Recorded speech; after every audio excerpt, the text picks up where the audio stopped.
Inhatid ni na PBB Celebrity Collab Edition third big placers Charlie Fleming at Esnir sa kanilang guesting sa Kapuso Morning Show na unang hirit. Sa isang punto, napatili ang Chares.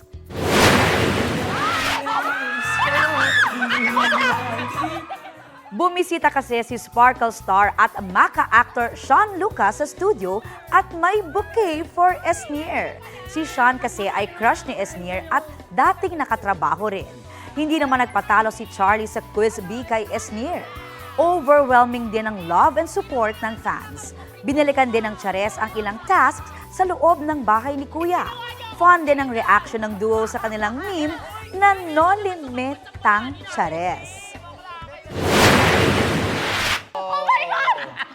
Is this the first time that you... Bakit ginawa niyo ako, Jose Rizal? Uy, respeto naman sa pambansang bayani natin, di. Bakla Hindi kayo kasi lang. he...